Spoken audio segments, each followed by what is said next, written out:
Hello guys, good morning. Welcome po ulit dito sa ating YouTube channel, The Homebiz Edit. Once again, ako nga pala si Josh. For today's video guys, pag-usapan naman natin about sa stars payout settings. Okay guys, kung naka-receive kayo ng notification na ganito, ayan, add your tax info to get paid. Okay, so bakit nga ba kailangan natin maglagay ng tax information or kailangan natin maglagay ng bangko? Very important ito guys, no? Kasi kung kayo ay may earnings sa stars, posible po ito ay hindi natin ma-receive kapag hindi tayo nakapag-fill out within 6 months. So papakita ko sa inyo, isa-share ko sa inyo yung article kung saan makikita natin dito guys na hindi naman po na-expired yung ating earnings kapag hindi siya umabot ng minimum threshold. Pinag-usapan din natin guys dito na ang minimum threshold kung kayo po ay naka-PayPal or naka-bank transfer, $25 US. Bali tatlo na po yung payout options na available sa ating mga payout settings. Una po natin makikita kung updated po yung ating applications or kung hindi ka pa invited sa bank transfer, dalawa lang po ang makikita nyo dyan. Isang wire transfer at isang PayPal. Pero yung pang tatlo po, yung bagong update, meron pong tinatawag na bank transfer. Halos similar po sila ni PayPal. Ang advantage po doon, ang minimum threshold is $25 US lang po. Kapag po bank transfer ang ginamit nyo. Okay. So guys, ito yung patunay na pwede na tayo mag-link ng ating local bank or ng ating mga bangko dito sa Pilipinas. At similar lang po ito kay PayPal. Ang minimum threshold po dito na kailangan natin ma-fulfill or ma-achieve is $25 US. Same lang po ito kay PayPal.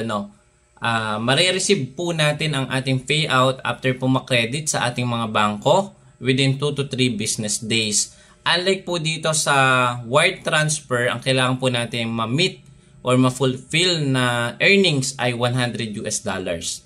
Okay? And then, mas matagal po ito ma-credit. Usually, pag naging paid status, mag-accumulate pa siya ng 5 to 7 business days bago i-credit or i-approve ng bangko. So, dito din guys, ang minimum po ay hindi po nakabase sa kabuuan na kita natin sa tatlong monetization. Usually, yung tatlong monetization na to, ito nga po yung stars, ads on reels, tsaka yung in-stream ads. Hindi po doon nakabase yung minimum threshold. Dalawa po yung resibo nung ating invoice or dalawa yung resibo ng ating earning. Una na po dito yung star earning, dapat maka-accumulate po kayo kung bank transfer or PayPal, $25 US. And dapat meron din po kayo na-accumulate na $25 US sa ads on reels and in-stream ads. Magkaiba po sila guys, hindi po kabuuan yung kino-compute natin dito para ma-credit.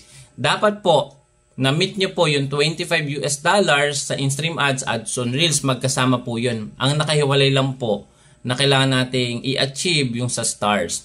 Ganon din naman po guys sa wire transfer. Kailangan maka-accumulate po kayo ng $100 US kung wire transfer yung inyong gagamitin. Dapat 100 US accumulated stars yung earning natin. And then, sa both naman, in-stream ads, ads on reels, dapat $100 US din po. Okay? Para malinaw. Eto guys, sa mga napanood natin ng mga previous videos dito sa Facebook, meron daw expiration yung ating mga star earning. Meron po siyang expiration. Hindi po na-expired kapag hindi tayo umabot ng minimum threshold. Na-expired po ito kapag, eto po, basahin natin, how to set up your stars on how to set up your stars. Sabi dito, 5 months have passed since you signed the term of service. If you haven't set up a payout account after 5 months, you may receive notification prompting you have to set up your payout account and your ability to monetize with star will be paused. So yun nga po guys, kanina yung pinakita ko sa inyo, ito. Ayan guys, ganito yung magpo-prompt usually or update your tax information or set up your payout information. Kapag po hindi natin ito na set up within 5 months, or after 5 months, no, or bibigyan pa tayo ni Facebook ng isa pang buwan. Eto guys, ayan.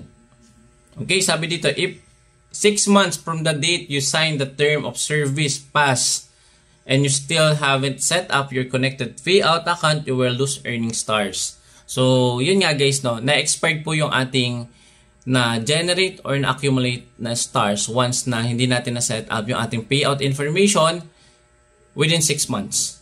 Dapat po talaga meron na tayong makuha na bangko, dapat meron na tayong tax information or TIN number. Or kailangan na natin guys mag-file ng W8BEN. Madali lang naman po ito, no. Kailangan nyo guys ma-set up to kahit wala pa kayong sariling bangko. Ilagay nyo muna yung bangko ng first family nyo, ng nanay mo, tatay mo, or kapatid mo. Yan muna mga first family. So, yun guys, no. Ito kasi guys, kapag hindi natin talaga na set up within 6 months, doon lang po na-expired or na-withheld or na-lose yung earnings natin sa stars. So sana malinaw, ano, hindi po nawawala o hindi na-expired yung ating stars kapag hindi natin na-accumulate yung minimum threshold.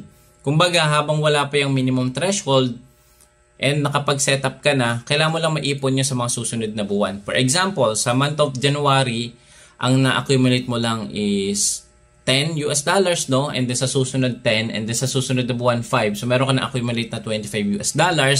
And kung naka-PayPal account ka or bank transfer, mare-receive nyo po yun, yung $25. Pero kung naka-wire transfer po kayo or bangko na merong SWIFT code, kailangan $100 or 10,000 star po yung kailangan natin para ma-meet yung requirements na ma-send po ni Meta yung ating earnings sa star within 21st, 'di ba, ng buwan. Yun po yung yung ating payout date.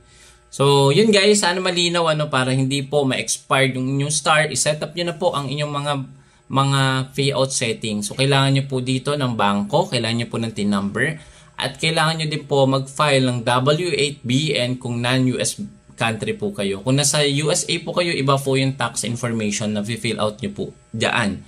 So, yun lang guys. Maraming salamat para po hindi kayo malito at palagi kayong updated sa ating mga video dito sa ating YouTube channel. Ugaliin po natin mag-subscribe kasi 80% po ng mga nanonood sa atin ay hindi nakasubscribe.